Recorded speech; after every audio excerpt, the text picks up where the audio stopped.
Hello बच्चों, स्वागत करता हूं सभी का आपके अपने यूट्यूब चैनल राज एजुकेटर में। Daily smart biology study MCQ series को ज्वाइन करके आप अपना प्रिपरेशन बहुत अच्छा कर सकते हैं। आप अपनी तैयारी को आगे बढ़ा सकते हैं। तो बच्चों, देर किस बात की, डेली शाम को 7 बजे राज एजुकेटर ऑनलाइन प्लेटफॉर्म का विजिट करके आप बायोलॉजी से बहुत अच्छी जानकारियाँ प्राप्त कर सकते हैं, बहुत अच्छा कंटेंट इकट्ठा कर सकते हैं। बच्चों, बहुत ही शानदार कंटेंट आपके सामने रखा जाता है। किसी भी कंपटीशन की एग्ज़ाम में यदि अपने कंटेंट को देखा जाए तो वास्तव में ही वहाँ से बहुत सारे क्वेश्चन पुट अप किए जाते हैं। तो बिना देरी किए क्लास के साथ में बनना है, जुड़ना है और अधिक से अधिक क्वेश्चन हल करना आपको सीखना है। आज का टॉपिक होगा कोशिका चक्कर और कोशिका विभाजन, cell cycle and cell division. ये 11th एनसीईआरटी टॉपिक है। नीट 2025 के लिए कारगर साबित होने वाला है ये टॉपिक। इसके अलावा सभी प्रतियोगिता परीक्षा में इस टॉपिक से क्वेश्चन पूछे जाते हैं।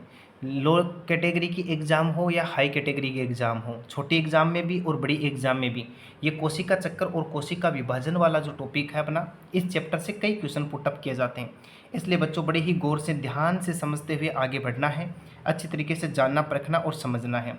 यहाँ से हमें कुछ गलत नहीं करना है। यहाँ से सारी चीज़ें हमें कोशिका चक्कर और कोशिका विभाजन के बारे में सीखनी है। इससे संबंधित मैंने क्वेश्चन बहुत सारे आपको करवाए भी हैं इस टॉपिक से संबंधित। तो एक प्रकार से आपका टेस्टिंग हो जाएगा, टेस्ट हो जाएगा और आपका ये टॉपिक कितना कवर हुआ है ये बातें भी आपके सामने आ जाएंगी। चलो जुड़ते हैं आज के पहले क्वेश्चन में। और पहला क्वेश्चन आपको मोबाइल स्क्रीन के ऊपर दिखाई दे रहा है। समसूत्री विभाजन की सबसे लंबी प्रावस्था कौन सी है? उम्मीद करता हूँ सभी विद्यार्थी वास्तव में ही करेक्ट आंसर के पास में तुरंत पहुँच जाएंगे। ये टॉपिक पहले से किया हुआ है अपना, इसलिए एक प्रकार से टेस्टिंग हो जाएगा। और यदि आपने पहले पढ़ा हुआ आपको याद है तो आप तुरंत आंसर के पास में पहुंच जाएंगे। ऐसी मैं आपसे उम्मीद रखता हूं और आशा रखता हूं। उम्मीद करता हूं, आशा रखता हूं। बहुत ही अच्छा क्वेश्चन मोबाइल स्क्रीन के ऊपर आपको दिखाई दे रहा है। समसूत्री विभाजन की सबसे लंबी प्रावस्था कौन सी है? देखो, ऑप्शन ए में कह रहा है एनाफेज, एनाफेज, बी में मेटाफेज और टी में टीलोफेज और डी में प्रोफेज। चार ऑप्शन आपको मोबाइल स्क्रीन के ऊपर पहले क्वेश्चन में दिखाई दे रहे हैं। दीजिए करेक्ट आंसर बहुत अच्छी तरीके से। शाबाश सभी विद्यार्थी क्लास के साथ में जुड़ जाइएगा। तन्मयता के साथ में, लगनता के साथ में बन करके मात्र 20 मिनट आपको खर्च करने हैं और 20 मिनट में आपको 20 क्वेश्चन हल करने हैं। बायोलॉजी की आधारशिला आपको तैयार करनी है। बिल्कुल, तो आप यहाँ किस ऑप्शन के पास में जाएंगे?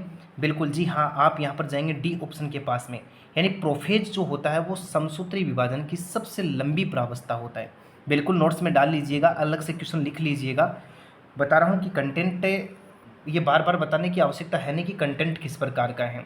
बिल्कुल, यदि आप में समझ है, आप मैच्योर हो गए हैं, परिपक्व हैं, तो आपको पता चल गया होगा क्वेश्चन किस प्रकार का है, कंटेंट किस प्रकार का है। चलो चलते हैं 2 नंबर क्वेश्चन की ओर, जो आपको मोबाइल स्क्रीन के ऊपर दिखाई दे रहा है। कोशिका विभाजन में सबसे अधिक एक्टिव फेज कौन सा है? वेरी इंपॉर्टेंट क्वेश्चन है। सबसे अधिक एक्टिव फेज कौन सा है? सक्रिय प्रावस्था कौन सी है? इंटरफेज है, एनाफेज है, प्रोफेज है, मेटाफेज है? 2 नंबर क्वेश्चन के 4 ऑप्शन आपको मोबाइल स्क्रीन के ऊपर दिखाई दे रहे हैं। दीजिए करेक्ट आंसर। बहुत अच्छा क्वेश्चन एक बार फिर से दर्शन दे रहा है। बिल्कुल सभी विद्यार्थियों का आंसर आना चाहिए। बिल्कुल आज बहुत ही अच्छी तरीके से जैसे ही क्वेश्चन मोबाइल स्क्रीन के ऊपर दिखाई दे तुरंत आंसर देने का प्रयास कीजिएगा बच्चा। बहुत अच्छा कंटेंट, बहुत ही शानदार दमदार कंटेंट है एग्जाम की दृष्टि से। बता दो फटाफट, कोशिका विभाजन की सबसे अधिक एक्टिव फेज कौन सा है? एक्टिव प्रावस्था अवस्था कौन सी है? किस ऑप्शन के पास में जाऊं कि अपना क्वेश्चन जो है वो करेक्ट हो जाए? बिल्कुल जी हाँ, यहाँ पर हम जाएंगे ए ऑप्शन के पास में। यानी इंटरफेज जो होता है वो कोशिका विभाजन में सबसे एक्टिव फेज माना जाता है। अब इसी कड़ी में बच्चों बात करते हैं 3 नंबर क्वेश्चन की, जो आप मोबाइल स्क्रीन के ऊपर देख पा रहे हैं। कोशिका विभाजन के किस अवस्था में, देखो कोशिका विभाजन के किस अवस्था में आने के बाद कोशिका विभाजन निश्चित ही होगा? देखो बहुत ही अच्छा क्वेश्चन है। कोशिका विभाजन कौन सी प्रावस्था में चला जाए? और डेफिनेटली हो जाता है वहाँ पर G1, G0, S और G2। ये लो जी, पर्सन मार्क आपके सामने, क्वेश्चन मार्क मैं आपको सामने डाल करके जा रहा हूँ। 3 नंबर क्वेश्चन का सभी विद्यार्थियों के द्वारा आंसर आना चाहिए। कोशिका विभाजन के किस अवस्था में आने के बाद कोशिका निश्चित रूप से विभाजित होगी? G1 में होगा, G0 में होगा, S में होगा, G2 में होगा? बहुत अच्छा क्वेश्चन है और मैं लगा देता हूँ 5 स्टार ऊपर। एग्जाम की दृष्टि से रामबाण साबित होने वाला क्वेश्चन आपको मोबाइल स्क्रीन के ऊपर दिखाई दे रहा है। देखता हूँ कौन कौन विद्यार्थी इस क्वेश्चन को अच्छी तरीके से घोट पाए हैं, रट पाए हैं, याद कर पाए हैं। दीजिए करेक्ट, यहाँ पर आपको आंसर देना है। कमेंट में बताना कि इसके अंदर ए ऑप्शन होगा, बी होगा, सी होगा, डी होगा। बिल्कुल, अब बात कर लेते हैं 4 नंबर क्वेश्चन की। काइजमेटा का निर्माण किस दौरान होता है? वेरी सिंपल और इम्पोर्टेंट क्वेश्चन है। काइजमेटा, ये लोग काइजमेटा इसको कहते हैं। बिल्कुल देखो, काइजमेटा का निर्माण इस प्रकार से होता है। काइजमेटा किस दौरान होता है? जाइगोटीन के दौरान होगा, लेप्टोटीन के दौरान होगा, और डाइकानेंसिस के दौरान होगा, या फिर पेकाइटिन या पेकिटिन अवस्था के दौरान या प्रावस्था के दौरान होगा। दीजिए करेक्ट आंसर। बहुत अच्छा क्वेश्चन। मोबाइल स्क्रीन के ऊपर आप 4 नंबर देख पा रहे हैं, 4 ऑप्शन आपको इसके दिखाई दे रहे हैं। मैं किस ऑप्शन के पास में जाऊं कि अपना क्वेश्चन जो है वो राइट हो जाए? बिल्कुल सभी विद्यार्थियों का आंसर आना चाहिए। दम लगा दो पूरा का पूरा। नेट की खोपड़ी के अंदर छेद करना है। कोई भी कम्पिटेटिव एग्जाम है उसकी खोपड़ी में हमें छेद करना है। टारगेट है हमारा सटीक आंसर के पास में आगे बढ़ना, सटीक आंसर के साथ में आगे बढ़ना, अच्छी तरीके से अपने कंटेंट को तैयार करना। बिल्कुल बताओ, काइजमेटा का निर्माण किस अवस्था के दौरान होता है? जी हाँ, बिल्कुल आपको किसके पास में जाना होगा? डी ऑप्शन के पास में जाना होगा, पेकिटिन या पेकाइटिन जिसको कहा जाता है। बिल्कुल। और यदि आप इसको बच्चा हिंदी में बोलना चाहें तो स्थूलपट कहते हैं, जिसको क्या कहा जाता है? स्थूलपट। एनसीईआरटी लिखती है पेकिटिन अवस्था को स्थूलपट के नाम से जानते हैं। डी ऑप्शन अपना करेक्ट होगा। अब इसी कड़ी में 5 नंबर क्वेश्चन की बात करते हैं। अर्धसूत्री विभाजन में बाइवेलेंट, शाबाश बहुत अच्छा क्वेश्चन। एक बार फिर से मोबाइल स्क्रीन के ऊपर आपको दिखाई दे रहा है, बाइवेलेंट युगलों का निर्माण होता है। पेकिटिन में होगा, प्रोफेज में होगा, डिप्लोटिन में होगा, लेप्टोटिन में होगा। दीजिए करेक्ट आंसर। मैं किस ऑप्शन के पास में जाऊं कि करेक्ट आंसर हो जाए? अर्धसूत्री विभाजन में बाइवेलेंट जो होते हैं, युगल जो होते हैं, उनका निर्माण किस प्रावस्था में होता है? बहुत अच्छा क्वेश्चन मोबाइल स्क्रीन के ऊपर रख के जा रहा हूँ, बहुत ही शानदार, एक से बढ़कर के एक क्वेश्चन। जैसे ही पहले क्वेश्चन को करके दूसरे क्वेश्चन की ओर आगे बढ़ते हैं, सेकंड क्वेश्चन पहले क्वेश्चन की तुलना में और अधिक इंपॉर्टेंट लगता है, बहुत मोस्ट लगता है, बहुत ही बढ़िया लगता है। बिल्कुल देखो, यहाँ पर हमें जाना होगा सी ऑप्शन के पास में, यानी डिप्लोटिन फेज जो होता है। बिल्कुल, यानी अर्धसूत्री विभाजन में बाइवेलेंट का निर्माण डिप्लोटिन प्रावस्था के अंदर होता है। अब बच्चों बात करते हैं 6 नंबर क्वेश्चन की। सूत्री विभाजन के दौरान ईआर तथा केंद्रिक, ध्यान से पढ़ना अच्छे तरीके से, एंडोप्लाज्मिक रेटिकुलम न्यूक्लियोलस किस अवस्था में विलीन होना शुरू हो जाते हैं? विलीन होना का मतलब होता है समाप्त होना शुरू हो जाते हैं। मेटाफेज फर्स्ट में, प्रारंभिक प्रोफेज में, बाद का मेटाफेज, बाद का प्रोफेज। 4 ऑप्शन 6 नंबर क्वेश्चन में मोबाइल स्क्रीन के ऊपर दिखाई दे रहे हैं। दीजिए करेक्ट आंसर। बहुत अच्छा क्वेश्चन, बहुत ही शानदार क्वेश्चन आपके सामने है। सूत्री विभाजन के दौरान ईआर यानी एंडोप्लाज्मिक रेटिकुलम तथा केंद्रिक किस अवस्था में विलीन होना शुरू हो जाते हैं? मैं किस ऑप्शन के पास में जाऊं कि अपना क्वेश्चन राइट हो जाए? बहुत अच्छा क्वेश्चन देख पा रहे हैं मोबाइल स्क्रीन पर। उम्मीद करता हूं सभी विद्यार्थी बहुत जल्द इसका करेक्ट आंसर निकाल पाएंगे। तो मैं किसके पास में जाऊं? तो बिल्कुल बी ऑप्शन के पास में जाऊंगा मैं, प्रारंभिक प्रोफेज के अंदर। प्रारंभिक प्रोफेज के अंदर ईआर और केंद्रिक नष्ट होना शुरू हो जाते हैं। बिल्कुल। 7 नंबर क्वेश्चन, जीवन प्रावस्था के लिए सही कथन का चुनाव कीजिए। जीवन फेज के बारे में आपको जो सही कथन है उसका चुनाव करना है। कोशिका उपापचयी रूप से निष्क्रिय होती है, ध्यान देना, मेटाबॉलिज्म रेट के रूप में इनएक्टिव होती है। कोशिका में डीएनए का प्रतिकृतिकरण नहीं होता है, रेप्लिकेशन नहीं होगा, डुप्लीकेशन नहीं होगा ऑफ डीएनए इन सेल। इस प्रावस्था में वृद्ध अणुओं का निर्माण नहीं होता है। कोशिका में वृद्धि रुक जाती है। 4 ऑप्शन आपके सामने मोबाइल स्क्रीन के ऊपर है। ऑप्शन एक से बढ़कर के एक हैं। आपको बताना जीवन प्रावस्था के लिए कौन सा कथन राइट है, सही है। 4 ऑप्शन है, चारों को रीड आउट कर लो बच्चा। बहुत अच्छी तरीके से रीड आउट करने के बाद में आपको आंसर के पास में पहुंचना है। जीवन प्रावस्था के लिए सही कथन का चुनाव कीजिए। दोबारा रिपीट कर रहा हूँ, कोशिका उपापचयी रूप से निष्क्रिय होती है, कोशिका में डीएनए का प्रतिकृतिकरण नहीं होता है, इस प्रावस्था में वृद्ध अणुओं का निर्माण नहीं होता है, कोशिका में वृद्धि रुक जाती है। बिल्कुल ढूंढ लीजिएगा, एकदम राइट इसका जो आंसर है वो ढूंढना है आपको। सही कथन की बात कर रहा है बच्चा। देखो, कोशिका उपापचयी रूप से सक्रिय होती है, तो इसने क्या लिखा? निष्क्रिय, तो ये तो रॉन्ग हो गया।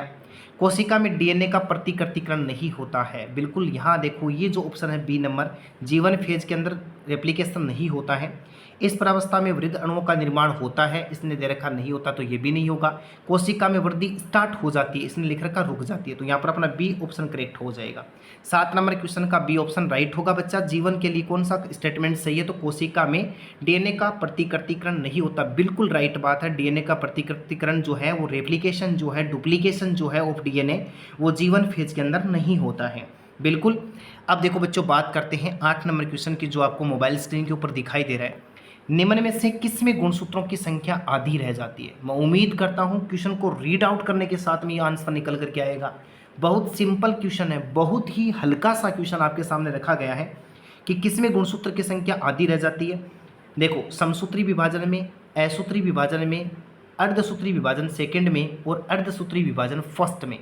दीजिए करेक्ट आंसर। सभी विद्यार्थी का आंसर आना चाहिए। इस प्रकार के क्वेश्चन जो हैं सरल होने के साथ साथ में एग्जाम की दृष्टि से इंपॉर्टेंट बन जाते हैं, इसलिए इसको पीडीएफ में डाला गया और आपके सामने रखा गया है। बिल्कुल दीजिए करेक्ट आंसर। क्रोमोसोम की संख्या आदि किस विभाजन के अंदर होती है? हाँ, आपको जाना होगा डी ऑप्शन के पास में। किसके पास में जाना होगा? डी ऑप्शन के पास में। बच्चों देखो, मियोसिस फर्स्ट जो होता है ना, इसको न्यूनकारी विभाजन भी कहते हैं। न्यूनकारी, कैसा विभाजन कहते हैं? न्यूनकारी विभाजन भी कहते हैं। और इसमें गुणसूत्र की संख्या क्या हो जाती है? आधी हो जाती है। तो बिल्कुल आपको डी ऑप्शन के पास में जाना होगा। मियोसिस फर्स्ट को न्यूनकारी विभाजन के नाम से जानते हैं, जिसमें गुणसूत्र की संख्या पुत्री कोशिका में मातृ कोशिका की आधी रह जाती है। बिल्कुल। अब इसी कड़ी में 9 नंबर क्वेश्चन की बात करते हैं। कोशिका चक्र की वह प्रावस्था जिसमें, देखो ध्यान से पढ़ना, अच्छी तरीके से रीड आउट करने के बाद में आगे बढ़ना है। कोशिका चक्र की वह प्रावस्था जिसमें अत्यधिक संश्लेषण और वृद्धि होती है तथा जो कोशिका चक्कर का 90% समय लेती है, यह कौन सी प्रावस्था है? बिल्कुल। देखो, सेल साइकिल के देखो क्या होता है, सेल साइकिल जो है ना, उसका 90% लेने वाली कौन सी प्रावस्था है? प्रोफेज है, टिलोफेज है, अंतरावस्था है या फिर एनाफेज है? बिल्कुल करेक्ट आंसर दीजिएगा यहाँ पर। कोशिका चक्कर की वह प्रावस्था जिसमें अत्यधिक संश्लेषण की दर होती है, बिल्कुल, और ग्रोथ होती है। भाई संश्लेषण भी ज़्यादा होगा, डीएनए वगैरह वगैरह का, आरएनए, प्रोटीन, कार्बोहाइड्रेट का, साथ साथ में ग्रोथ भी होगी, और कोशिका चक्कर का 90% जो समय है वो लेती है। इन चार में से वो कौन सी प्रावस्था है? बिल्कुल करेक्ट आंसर के पास में जल्दी पहुंचो बच्चों। बहुत अच्छा शानदार कंटेंट डाटा आपके सामने है, तो आपको जानना होगा कौन से ऑप्शन के पास में इंटरफेज अवस्था के दौरान अंतरावस्था जो होती है, अंतरावस्था जो होती है वो 90% सेल साइकिल का टाइम लेती है। बिल्कुल सी ऑप्शन करेक्ट। अब 10 नंबर क्वेश्चन की बात कर लो। बिल्कुल देख लो मोबाइल स्क्रीन के ऊपर और रीड आउट करो और आगे बढ़ो। देखो, किस प्रावस्था को गुणसूत्रों की संख्या एवं आकारिकी के अध्ययन के लिए सर्वोत्तम फेज मानते हैं, अवस्था मानते हैं? मॉर्फोलॉजी के लिए क्रोमोसोम की संख्या किस प्रकार से बढ़ रही है, गुणसूत्र की आकारिकी किस प्रकार की है, गुणसूत्र कैसा दिखाई दे रहा है, इन सब बातों का स्टडी जो है वो किस फेज में किया जाता है? प्रोफेज में, मेटाफेज में, एनाफेज में, टिलोफेज में? 4 ऑप्शन है आपके सामने। दीजिए करेक्ट आंसर यहाँ पर। बहुत अच्छा क्वेश्चन, मैं लगा देता हूँ इसके भी 5 स्टार। 5 स्टार वाला क्वेश्चन है। बच्चा बहुत अच्छा तरीके से कंटेंट सोच समझ करके डेली के डेली, देखो नाम दे दिया डेली स्मार्ट बायोलॉजी स्टडी। इसका मतलब जो क्वेश्चन होंगे वो स्मार्ट होने चाहिए, एग्जाम की दृष्टि से इंपॉर्टेंट होने चाहिए, और वही आपके सामने रखे जाने चाहिए। किसी भी बच्चे के साथ में खिलवाड़ नहीं किया जाएगा, कंटेंट बहुत अच्छा दिया जाएगा। बिल्कुल पहुंच जाइए। कौन सा ऑप्शन यहाँ पर करेक्ट होगा, मैं किस अवस्था को मानूं कि अपना आंसर करेक्ट हो जाए? बिल्कुल जी हाँ, यहाँ आपको जाना होगा मेटाफेज अवस्था के पास में। किसके पास में जाना होगा? मेटाफेज अवस्था के पास में जाना होगा। मेटाफेज जो होती है उसमें गुणसूत्र को आप अच्छे तरीके से देख सकते हैं, रीड आउट कर सकते हैं, उसकी मॉर्फोलॉजी को जान सकते हैं। इसी कड़ी में बात कर लेते हैं 11 नंबर क्वेश्चन की। इष्ट कोशिका, एक कोशिकीय जीव होता है, में विभाजन होता है लगभग 90 मिनट में हो जाता है, 9 मिनट में हो जाता है, 24 घंटों में होता है, 24 दिनों में होता है। भाई आपके सामने हैं 4 ऑप्शन, करेक्ट आंसर देने का प्रयास कीजिएगा। अच्छा सा क्वेश्चन है, बहुत सिंपल सा क्वेश्चन है। ईस्ट कोशिका में जो सेल डिवीजन होता है उसमें जो समय लगता है उसकी बात कर रहा है बच्चा। जी हाँ, बिल्कुल आपको जानना होगा 1 नंबर ऑप्शन के पास में 90 मिनट के अंदर ईस्ट में कोशिका विभाजन हो जाता है। बिल्कुल। अब इसी कड़ी में बात करते हैं 12 नंबर क्वेश्चन की, जो आप मोबाइल स्क्रीन के ऊपर देख पा रहे हैं। देखो क्वेश्चन, क्वेश्चन का स्तर देखो। देखो क्या कह रहा है, निम्न में से कौन सी घटना पहली बार अर्धसूत्रण में होती है? उपांति भवन, विनिमय, वियोजन, सूत्र युग्मन? बिल्कुल बिल्कुल बिल्कुल, बहुत अच्छा देख पा रहे हैं, बहुत अच्छा देख पा रहे हैं। दीजिए करेक्ट आंसर। बहुत अच्छा क्वेश्चन देख पा रहे हैं आप मोबाइल स्क्रीन के ऊपर। निम्न में से कौन सी घटना पहली बार अर्धसूत्रण में देखने को मिलती है? सूत्र युग्मन, वियोजन, विनिमय, उपांति भवन? किस ऑप्शन के पास में आप जाने वाले हैं? जी हाँ, आपको जाना होगा डी ऑप्शन के पास में, यानी सूत्र युग्मन जो होता है वो पहली बार किस में दिखाई देता है, अर्धसूत्रण में दिखाई देता है। अब देखो बात करते हैं बच्चों, एनसीईआरटी में सीधा का सीधा ये क्वेश्चन लिखा हुआ था, लाइन बीच में से मैंने पुटअप की है और क्वेश्चन बनाया है। देखो बात करते हैं 13 नंबर क्वेश्चन की, अर्धसूत्री विभाजन जीनविन में किस अवस्था में, देखो अर्धसूत्री विभाजन में जीनविन में मियोसिस से डिवीजन के अंदर जीनविन में किस अवस्था में होता है, स्थूलपट, तनुपट, युगमपट, द्विपट। बिल्कुल दीजिए करेक्ट आंसर। बहुत अच्छा क्वेश्चन मोबाइल स्क्रीन के ऊपर आप देख पा रहे हैं। देखो थोड़ी सी चर्चा भी करते हैं हम। ये स्थूलपट जो है ना बच्चा, इसको तो हम कहते हैं पेकिटीन अवस्था या पेकाइटीन अवस्था। एक बार थोड़ा सा देख लेना, मैं बता देता हूँ, थोड़ी कुछ बातें हम कर लेते हैं। फिर आपके सामने देखो क्या लिखा हुआ है, तनुपट लिखा हुआ है, लिखा हुआ ना तनुपट। कोई बता सकता है कोई बच्चा कि तनुपट को किसके नाम से जानते हैं? देखो ये एनसीईआरटी वर्ड्स हैं बच्चा, तो देखो आपको याद रखना है कि तनुपट जो होता है वो लिप्टोटीन को या लेप्टोटीन को कहा जाता है। लेप्टोटीन जो होता है उस अवस्था को कहा जाता है। बिल्कुल। तो फिर सर जी युगमपट क्या होता है, इसके बारे में भी चर्चा कर लो। बहुत अच्छा क्वेश्चन देख पा रहे हैं आप। तो बच्चों जाइगोटीन, किसकी बात करूंगा मैं, जाइगोटीन। जाइगोटीन को किसके नाम से जानते हैं, युगमपट के नाम से जानते हैं। तो फिर द्विपट को क्यों छोड़ रहे हैं? चलो द्विपट के बारे में भी बात करते हैं। द्विपट नाम सुना होगा आपने बच्चों। डिप्लोटीन जो है ना उसको किसके नाम से जानते हैं, द्विपट के नाम से जानते हैं। आप स्क्रीनशॉट ले सकते हैं किस अवस्था को किसके नाम से जानते हैं। स्थूलपट को पेकिटीन या पेकाइटीन, तनुपट को लेप्टोटीन, और युगमपट को क्या कहते हैं, जाइगोटीन, और द्विपट को किसके नाम से जानते हैं, डिप्लोटीन के नाम से जानते हैं। तो यहाँ पर अपना ऑप्शन कौन सा करेक्ट होगा उसकी हम और चर्चा करते हैं। तो बच्चों ध्यान देना, अर्धसूत्री विभाजन में जीनविन में स्थूलपट यानी पेकाइटिन अवस्था में दिखाई देता है या होता है। ए ऑप्शन अपना यहाँ पर करेक्ट हो जाएगा। बिल्कुल स्क्रीनशॉट लेकर के आप इनके नाम लिख सकते हैं। अब बच्चों बात करते हैं 14 नंबर क्वेश्चन की, जो आपके सामने मोबाइल स्क्रीन के ऊपर है। सूत्री विभाजन के बीच किस अवस्था में गुणसूत्र विपरीत ध्रुवों की ओर जाने लग जाते हैं? वेरी इंपॉर्टेंट, वेरी इंपॉर्टेंट है। लो जी एक बार और रामबाण साबित होने वाला क्वेश्चन फिर से मोबाइल स्क्रीन के ऊपर दर्शन दे गया। सूत्री विभाजन के बीच किस अवस्था में गुणसूत्र विपरीत ध्रुवों की ओर गति करते हैं? Anaphase, metaphase, telophase, prophase. 4 अवस्था है आपके सामने। दीजिए करेक्ट आंसर। किस ऑप्शन के पास में जाऊं कि अपना क्वेश्चन जो है वो करेक्ट निकल करके आए? बिल्कुल सभी विद्यार्थी का आंसर आना चाहिए। बहुत ही दमदार जोर शोर से अपनी क्लास चल रही है, सुपर डुपर क्लास अपनी चल रही है बच्चा। यहाँ पर आपको जाना है ए ऑप्शन के पास में, एनाफेज अवस्था के अंदर। किसके अंदर? एनाफेज अवस्था के अंदर। चलो बात करते हैं, आगे बढ़ते हैं 15 नंबर क्वेश्चन की ओर। देखो हिस्टोन प्रोटीन का संश्लेषण होता है जीवन प्रावस्था में, अंतरावस्था में, एनाफेज में, जीनोट प्रावस्था में। दे दो फटाफट करेक्ट आंसर 15 नंबर क्वेश्चन का। हिस्टोन प्रोटीन का संश्लेषण किस में होता है? इंटरफेज में होगा, जीवन फेज में होगा, एनाफेज में होगा, जीनोट फेज में होगा। बिल्कुल हिस्टोन प्रोटीन का संश्लेषण कहाँ होगा? जी हाँ, यहाँ पर आपको जाना होगा बी ऑप्शन के पास में, इंटरफेज यानी अंतरावस्था के अंदर होगा।